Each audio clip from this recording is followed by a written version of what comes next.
పెళ్ళైనా పండగైనా వేడుక ఏదైనా పట్టుచీరల ప్రత్యేక వేదిక వారాహి సిల్క్స్.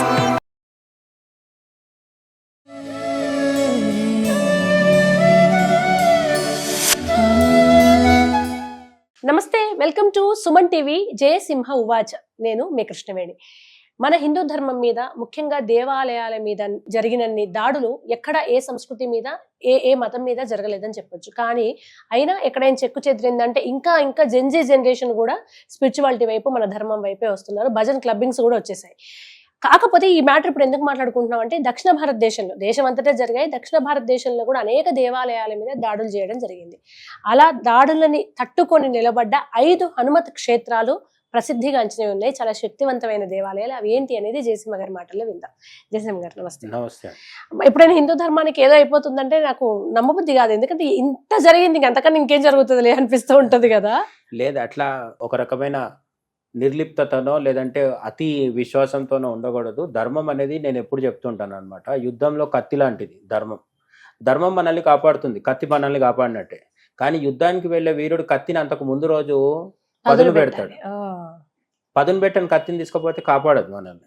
అట్లా ధర్మాన్ని మనం పదును పెడితే ధర్మం మనకి రక్షణ కల్పిస్తుంది. కాబట్టి మన హిందూ ధర్మాన్ని, సనాతన ధర్మాన్ని కాపాడుకోవడం మనందరి బాధ్యత. ఎవరికి వీలైనంత వాళ్ళది. యుద్ధరంగంలో దిగి యుద్ధం చేయాలా పాకిస్తాన్తో అంటే అది చేసేవాళ్ళు సైనికులు. మనం ఈ వల్ల ఏది కాకుంటే కనీసం రోజు బొట్టు పెట్టుకోవాలి. బొట్టు పెట్టుకోవడం కూడా ధర్మమే. బొట్టు పెట్టుకొని ఇంకో 10 మందికి అది నేర్పించడం కూడా ధర్మమే. అయితే మన చరిత్రలో ఒక విషాదం ఏంటంటే, ఇప్పుడు చైనా తీసుకుంటే వాళ్ళ మీద దండయాత్రలు ఎక్కువ జరగలేదు. అట్లనే ఆ దేశంలో ప్రధానమైన మతం ఒకటో రెండో ఉంటాయి, అవే పెద్దవి ఉంటాయి. జపాన్ కూడా అంతే, కొరియా కూడా అంతే, కొన్ని దేశాలు అంతే. అట్లనే అమెరికా, యూరోప్కి వెళ్తే క్రిస్టియానిటీనే 90% ఉంటుంది. విచిత్రము, విషాదం ఏంటంటే మన దేశంలో హిందూయిజము, ఇస్లాము, క్రిస్టియానిటీ, బౌద్ధము, జైనము, పార్సీ, ఇవన్నీ అన్ని మతాలు ఉంటాయి. ప్రపంచంలో ఎన్ని మతాలు ఉన్నాయో అన్ని మతాలు ఇక్కడ ఉంటాయి. ఈ అన్ని మతాల మధ్య తీవ్రమైన సంఘర్షణ జరుగుతుంటుంది. ఈ తీవ్రమైన సంఘర్షణ జరిగే క్రమంలో లాస్ట్ 1000 ఏళ్ళు గమనిస్తే, మొదట ముస్లిం దండయాత్రలు జరిగినప్పుడు వాళ్ళు కొన్ని గుళ్ళు కూల్చడం జరిగింది. బ్రిటిషర్ల కాలంలో చాలా జరగలేదని అనుకుంటారు, కానీ వాళ్ళు తమ చర్చిలు కట్టుకుంటూనే మన గుళ్ళు కూల్చే ఇది కూడా చేశారు. గోవా ఇన్క్విజిషన్ అని ఉంటుంది. గోవాలో అనేక వందల శివాలయాల్ని కూల్చడం జరిగింది. అయితే అది కరెక్టా తప్ప అంటే, ఆ కాలంలో ఉన్న రాచరిక వ్యవస్థ దండయాత్రలు తీసుకున్నప్పుడు అదొక రూల్. అది అక్కడ అందరూ చేసేవాళ్ళు, ఆ పని వాళ్ళు కూడా చేసింది. అవన్నీ కూడా తట్టుకొని నిలబడడం అనేది మన గొప్ప విషయం. ఆఫ్రికాలో కావచ్చు, ఇరాన్లో కావచ్చు, ఇరాక్లో కావచ్చు, ఒకప్పుడు వేరే మతాలు ఉండేవి, విగ్రహారాధన చేసే మతాలు. ఇప్పుడు అవి లేవు. ఇప్పటికీ 2000 సంవత్సరాల దాడుల తర్వాత కూడా మనం ఇప్పటికీ ఉన్నామంటే అదొక గొప్ప విషయం. అయితే ఈ 100 సంవత్సరాల దాడుల్ని తట్టుకొని నిలబడడంలో సప్త చిరంజీవుల్లో ఒకరైన హనుమంతుడు ఖచ్చితంగా మన వెంట ఉన్నాడు అనేది నమ్మకం కాదు, సత్యం. అయితే ధర్మ పోరాటంలో ఉన్న వాళ్ళకి ఖచ్చితంగా వాళ్ళ వెంట హనుమంతుడు ఉంటాడు కదా. కాబట్టి హనుమంతుడు ఆలయాన్ని కూల్చడం అంత తేలికైన విషయం కాదు. అయోధ్యలో రామాలయం కూల్చిన వాళ్ళకు కూడా దక్షిణాదిలో కొన్ని హనుమదాలయాలను కూల్చడం కుదరలేదు. అటువంటి ఒక 5 తీసుకున్నప్పుడు, అయితే 5లో చివరిది మన లోకల్ది చెప్పుకున్నాం. ఫస్ట్ 5 మాత్రం మన దక్షిణ భారతదేశంలో చెప్పుకుందాం. ఏంటంటే, యంత్రోద్ధారక హనుమాన్ ఆలయం ఉంది. ఇది హంపీలో ఉంటుంది. హంపీ అనేది విజయనగర సామ్రాజ్యం ఉన్నప్పుడు అద్భుతమైన శిల్పకళ, గుడులు, విగ్రహాలు, అట్లానే రకరకాల నిర్మాణాలు, ఇవన్నీ జరిగిన ప్రాంతం అనమాట. హంపీ అనేది వాళ్ళకు రాజధాని. అయితే ఈ రాజధాని నగరంలో హనుమంతుడిని ప్రధాన దైవంగా పూజించే ఒక సాంప్రదాయం ఉంది. అక్కడ వ్యాసరాజ మహర్షి అని చెప్పి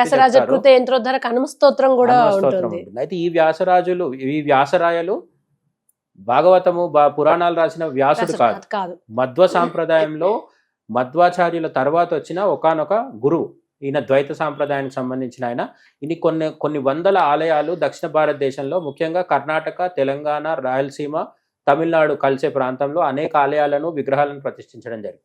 ఆయనే ఒక యంత్రం మధ్యలో పద్మాసనంలో ఉన్న హనుమంతుడిని ప్రతిష్ఠించడం జరిగింది. అది హంపీలో ఉన్న యంత్రోద్ధారక. అది కూడా కంటిన్యూగా పూజలు అందుకుంటూ ఎన్ని దాడులు జరిగినా సరే దాని మీద ఎవరు చేయబెట్టలేకపోయింది అనమాట. అక్కడే గండి క్షేత్రం కడప జిల్లాలో ఉంటుంది. ఇక్కడ అభయాంజనేయ స్వామి ఆలయం ఉంటుంది. ఇది కూడా అనేక వందల సంవత్సరాలుగా నిత్య ధూపదీప నైవేద్యాలు అందుకుంటూ భక్తులకి రక్షణ కల్పిస్తున్న హనుమంతుడు ఇక్కడ కూడా ఎవరు ఏం చేయలేకపోయారు. టిప్పు సుల్తాన్ కాలం కావచ్చు, తర్వాత నవాబుల కాలం కావచ్చు, బ్రిటిషర్ల కాలం కావచ్చు, గండి క్షేత్రం ఆంజనేయ స్వామికి ఇప్పటికి కూడా చాలా ఫేమస్. కోట ఆంజనేయ స్వామి అని మనకు బళ్ళారిలో కనిపిస్తుంది. మ్మ్. బళ్ళారిలో కోట ఉంటుంది, ఆ కోటలో ఆంజనేయ స్వామి గుడి ఉంటుంది, అందుకని కోట ఆంజనేయ స్వామి అంటారు. కోటలో ఉండడం వల్ల ఆంజనేయ స్వామి రక్షించబడ్డాడని చరిత్రకారులు చెప్తారు. నేనేమంటానంటే ఆంజనేయ స్వామి ఉన్నారు కాబట్టి కోట కోట రక్షింపబడింది. రక్షింపబడింది. బళ్ళారి కోటని ఎవరు జయించలేకపోయారు అనమాట. అట్లనే క్షేత్రపాలక ఆంజనేయ స్వామి హంపీలోనే ఉంటుంది. ఇది కూడా ఒక కొండ మీద నది పక్కన ఉంటుంది, చాలా అద్భుతంగా ఉంటుంది. ఈ ఆంజనేయ స్వామి ఆలయాన్ని కూడా ఎవరు చెక్కు చెదరు అంటే ముట్టుకోలేకపోయింది అనమాట. ఏ దాడి చేసినా కూడా దానికి నష్టం జరగలేదు. ప్రసన్నాంజనేయ స్వామి పేరు మీద మనకు ఆంధ్రప్రదేశ్, తెలంగాణ రాష్ట్రాల్లో అనేక చోట్ల ప్రసన్నాంజనేయ స్వామి ఆలయాలు కనిపిస్తాయి. ఇవి చాలా ఆలయాలు మనకు హనుమత ఆలయాలు ఏమవుతాయంటే గ్రామాల్లో అక్కడ ఇక్కడ చిన్న చిన్న ఆలయాలు కనిపిస్తే మనం ఏమనుకుంటామంటే మామూలు ఏదో 100-200 సంవత్సరాల చరిత్ర ఉంది అనుకుంటాం. కొన్ని హనుమత ఆలయాలకు వందల సంవత్సరాల చరిత్ర ఉంటుంది. 1000 ఏళ్ల పురాతనమైన ఆలయాలు కూడా ఉన్నాయి. అక్కడ ఒక్కరోజు కూడా ఆగకుండా పూజలు జరుగుతూ ఉన్నాయి. అది మన వాళ్ళకు హనుమంతుడి మీద ఉన్న భక్తి. రాముడు ఎట్లయితే ఉత్తరాదివాడు అని చెప్తారో, అయోధ్యలో పుట్టిండంటారో, హనుమంతుడికి 2 పుణ్య జన్మస్థానాలు ఉన్నాయి. ఒకటి కర్ణాటకలో ఉన్న హంపి, లేదంటే అంజనాద్రి, తిరుమల కొండ మీద ఉన్న 7 కొండల్లో ఉన్న అంజనాద్రి అని కూడా చెప్తారు. ఏదైనా కూడా మొత్తానికి దక్షిణాది వాడని అందుకని దక్షిణాదిలో హనుమత్ ఆరాధన బాగుంటుంది.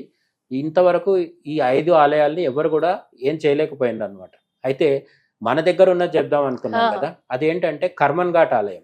ఓ, మన హైదరాబాద్ కర్మన్ ఘాట్ ఆలయం. హైదరాబాద్ కర్మన్ ఘాట్ ఆలయము వద్దకి ఔరంగజేబు పంపించిన సైన్యాలు వచ్చినాయని చెప్తారు. ఔరంగజేబ్ సైన్యాలు కాశీ విశ్వనాథ ఆలయాన్ని, మథుర కృష్ణ జన్మభూమిని కూడా కూల్చేసినటువంటి ఉన్మాద రాక్షస మూకలవి. అటువంటి సైన్యం వచ్చినప్పుడు కూడా ఈ హనుమంతుడి ఆలయాన్ని దగ్గరికి దరిదాపుల్లో కూడా రాలేకపోయిందో అని చెప్తారు. ఆ పేరు కూడా అందుకే కర్మన్ ఘాట్ అని చెప్తారనమాట. అపరాధము చేయకు, పాపం చేయకు అని చెప్పి హనుమంతుడు హెచ్చరించాడని చెప్తారనమాట. అయితే ఔరంగజేబు చివరి దశలో వచ్చినాయి ఆ సైన్యాలు. అవి తిరిగి వెళ్ళిపోయిన తర్వాత కొద్ది కాలానికే ఔరంగజేబు చనిపోయాడని చెప్తారు. ఎప్పుడైతే ఈ హనుమంతుడితో పెట్టుకున్నాడో ఇంకా అక్కడితో జీవితమే ముగిసిందని కూడా చెప్తారు అనమాట.